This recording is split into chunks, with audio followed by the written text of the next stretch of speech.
Eta asteburu honetan manifestazio deialdia egin du Kontseiluak, bide eman euskarari, euskaraz bizi nahi dugu lelopean, horretarako idazkari nagusia hementxe dugu, Paul Bilbao, arratsaldeon eta ongi etorri Xaloara. Arratsaldeon eta mila esker. Esan dugun moduan, lelope horretan izanen duzu asteburu honetako manifestazioa, zein da zabaldu nahi duzuen mezu nagusia? Lelo horren bidez guk 3 mezu zabaldu nahi dugu, ezta?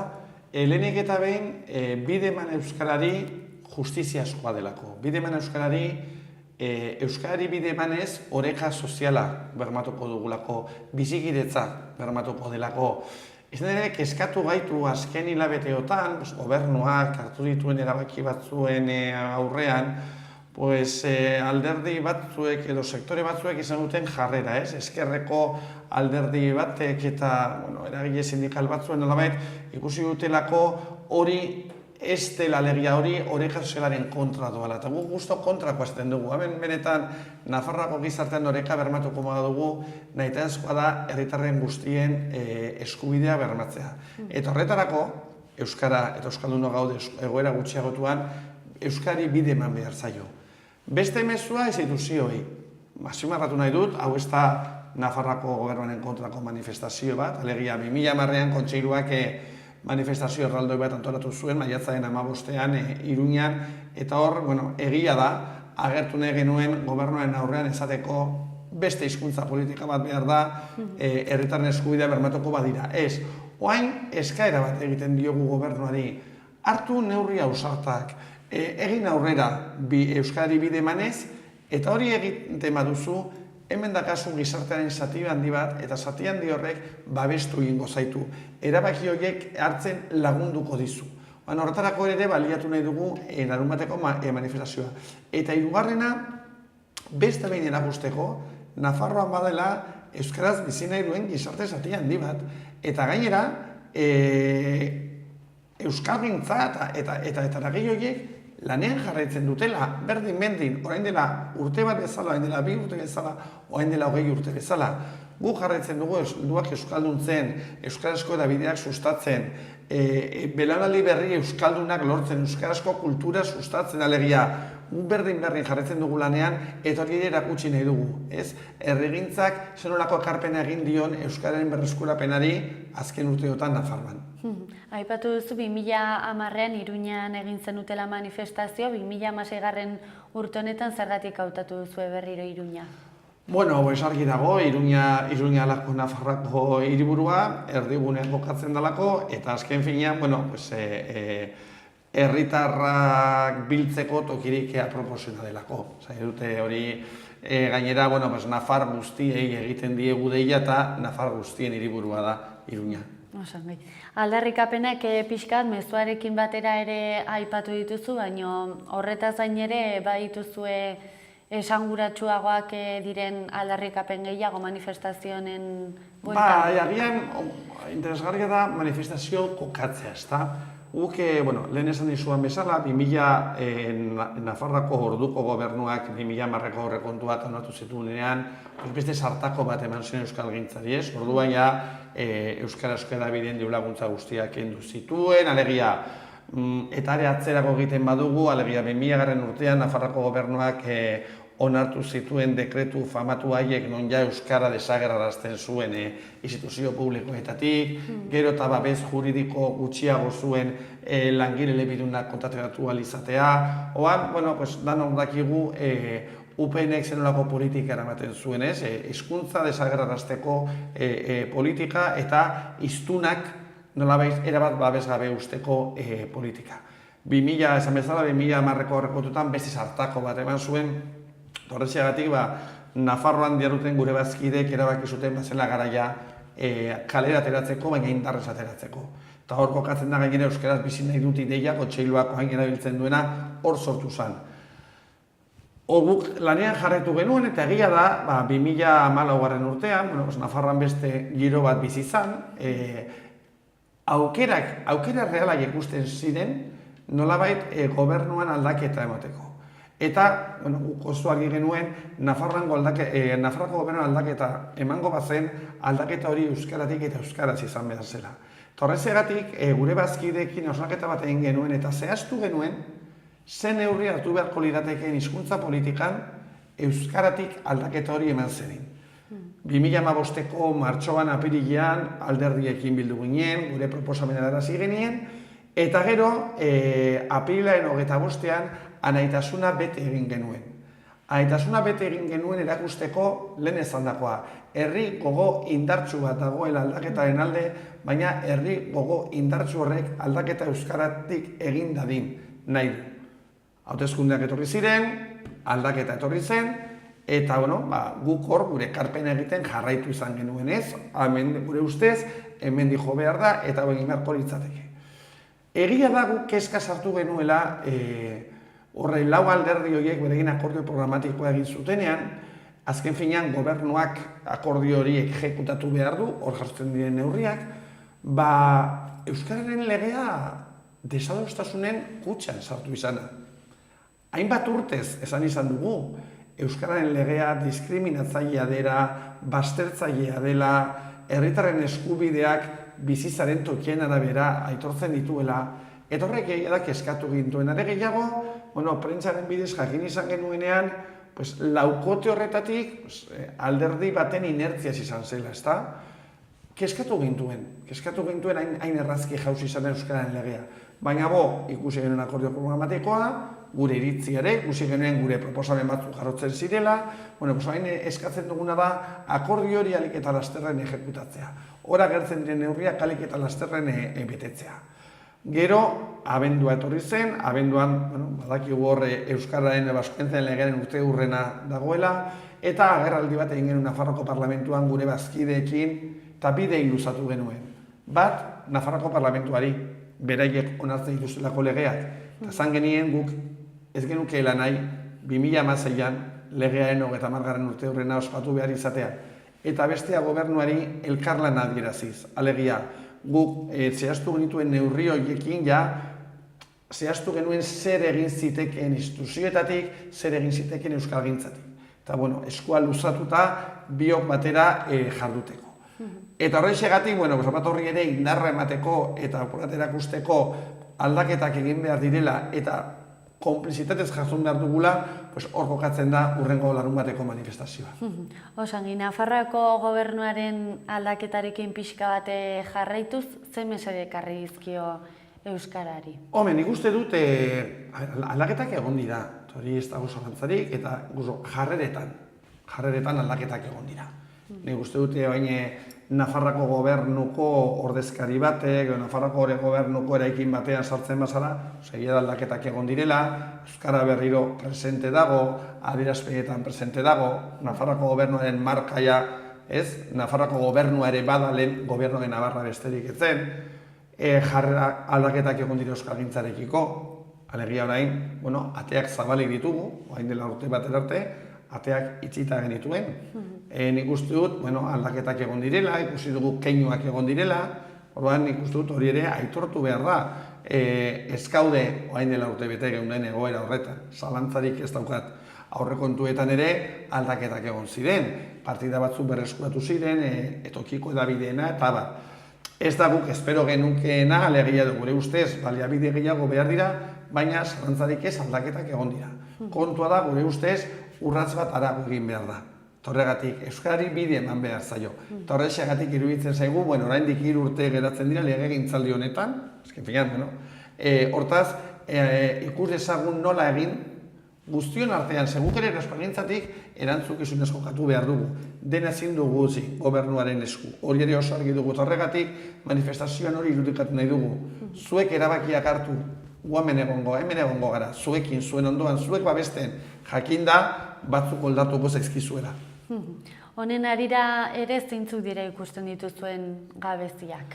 Nik uste dut badago gabezi bat, eta gainera kontua da akordio programatikoan jasota dutela, ez? Akordio programatikoa hizkuntza politikaren atalean, hor lehenengo puntua da, bere garaian aurreko gobernuek onartu zituzten dekretu arren murriztaileagoak, horiek baliogabetu beharko liratekeela. Oraindik ez dira baliogabetu. Eta denok dakigu zer nolako ondorioak dituzten dekretu horiek. Egia da, esan dut, jarrerak aldatu direla, eta orain administrazioen eta barrekoa berriro euskara ikusten ari gara. Baina horrek babes juridikoa behar du. Eta gainera, bere garaian UPN-ek dekretu horiek atera zituenean benetan euskaltzale eta euskaldunen azerraldean dia egon zan. Oso gogor kritikatu genuen orduan erabaki hura iruditzen zaigu eta gainera esan dako akordio programatikoan agertu egiten da hori egin behar dutela. Zergatik atzeratu gehiago? Osangi. Honen arira ere pixka bat ikusten da beti euskararen gaiak sekulako zalaparta sortzen duela Nafarroan, egunez egun eta hilabeteak daramatzagu hitz egiten bai aurre eskolen inguruan, oposaketak, zergatik sortzen duen beste hor badugu kezka bat. istilu? Hor badugu kezka bat. Nik uste dut denok oso argi genuen aldaketaren gobernu batek euskarari buruzko edozein erabaki hartuta txikiena bazen ere batzuk oldatu egingo zirela. Eusuturi, eta UPN-ek bandera egingo zuela euskararen gaiarekin. Naiz eta agian berak bere garaian onartutako zerbait nahiko antzeko izan, baina orduan, nik uste hori aurre ikusten genuela eta horri ez diogu beldurrik izan behar, azken finean hizkuntza politika egoki baten aldeko neurriak, justizia sozialaren aldeko neurriak dira. Bai kezkatu gintuen aldiz, bai oposizioak izan zirenean, lan eskaintza publikoa izan zirenean, beste sektore batzuetatik etorri ziren oldarraldiak, ez? Ezkerraren buelta horretan kokatzen diren alderdi politiko bat, bai sindikatu batzuk, batean horiek ere oldartu izana. Kezkagarria kontuan hartuta, alderdi hori, laukote horren barruan dagoela. Alegia, seguru nago beste hainbat gaitan, oso desberdina dira nago alderdi horiek, desadostasunak izango dituztela, logikoa denez. Baina, gero, kanpora begira ez dira agertzen, baina euskararen edo hezkuntzaren gaian, bai. Eta iruditzen zaigu hori ez dela zilegia, azkenean euskara sartzen dute alderdien arteko lehia horretan, eta hori ez da justua. Horregatik, talen esan dut manifestazioa baseko helburu batez, mezu hori edatzearena. Ez, neurri horiek hartzea da oreka, justizia soziala, alegia, ezkerreko parametroetatik aldarrikatzen den elementu horiek, nolabait berriz ere erdigunera ekartzea. Orduan, nik uste dut esan dakoa, oldarraldi batzuk egongo zirela horri guztien genuen, egon diren beste oldarraldi batzuk ulergaitzak egiten zaizkigu. Atxikimendu asko izan dituzue deialdi honetarako? Bai, egia esan oso pozik gaude eta agian hori ere bazan gure kezketako bat, ez? Ongi ulertuko da zer nahi dugun.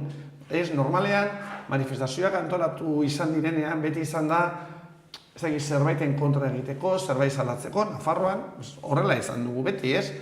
Eta horrez da, jendeak ongi ulertzen duen hau ez dela inoren kontrako manifestazioa. Hau dela, babesa, eskatzeko bai, baina eskatzeaz gain babesa adierazteko manifestazioa. Aldorretatik, Nafarroako administrazioaren gehiengo sindikalak bat egin du manifestazioarekin, gizarte eragile askok bat egiten du manifestazioarekin, euskalgintzan, kontseilua izanik euskalgintzako eragile gehien biltzen dituen bilgunea, horiek ere bat egin dute, norbanako askok egin du, norbanako esan guratzuek edo, alegia, ikusten dutelako bai, beharrezkoa dela beste bultzada bat. Orduan egia da aldortatik oso posik dela. Eta bukatzeko zuen webgunean ere ikusteko aukera dago, Nafarroako herri desberdinetatik ere deialdia zabaldu dutela, ez? Zen nolako sare egin duzue?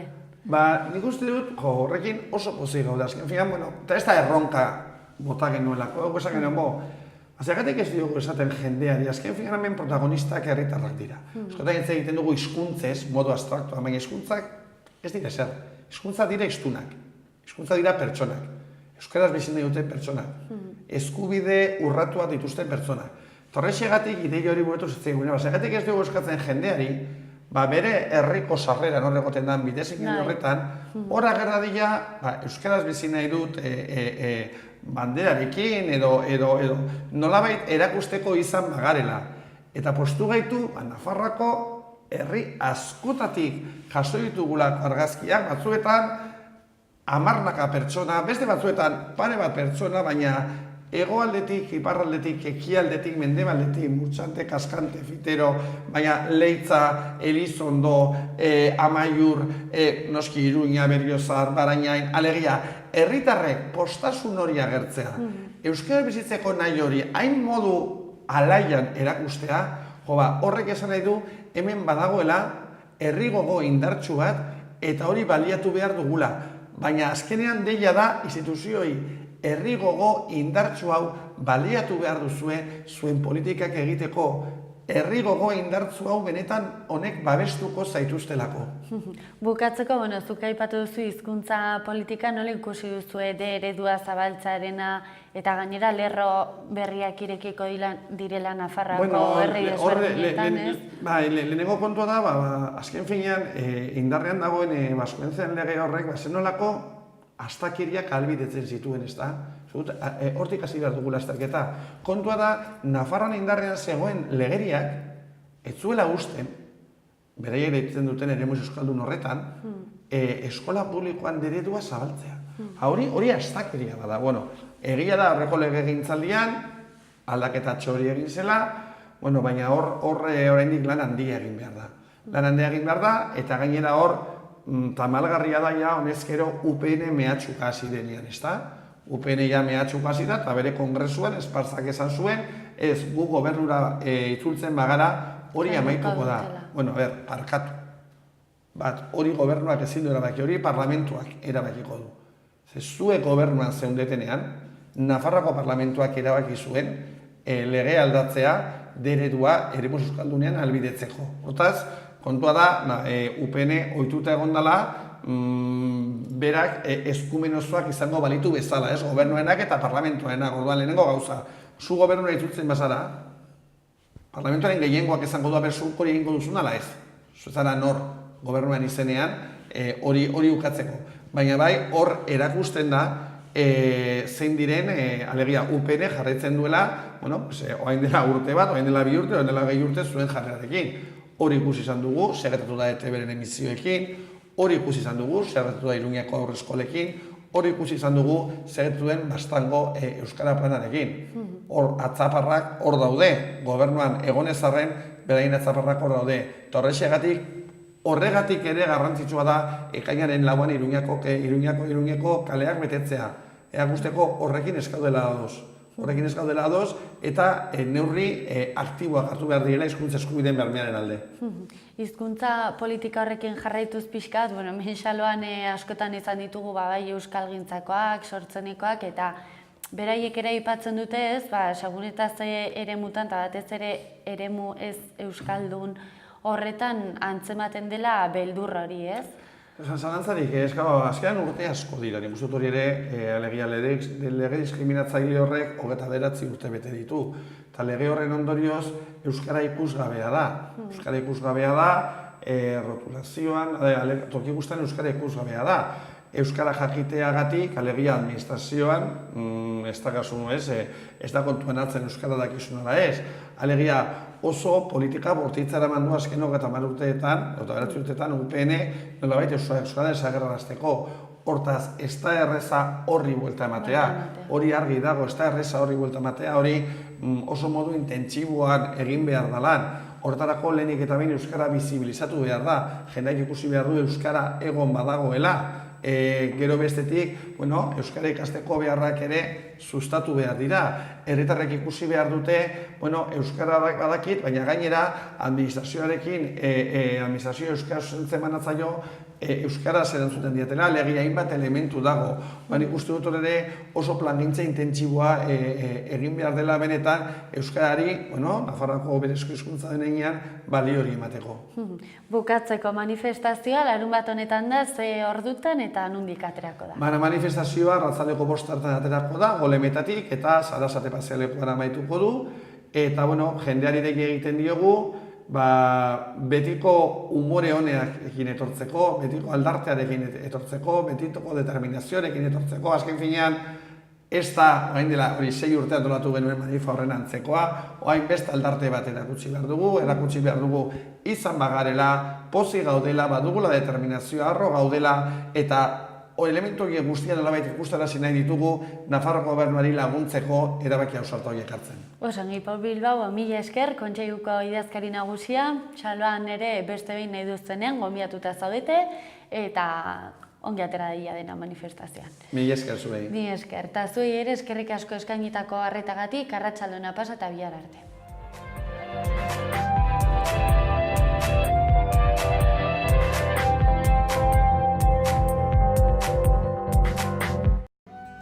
Ardiarana gaztandegia, Bertizarana bailarako mikroklimaren eraginpean ondotako gaztak, Kamiku eta Ardiarana.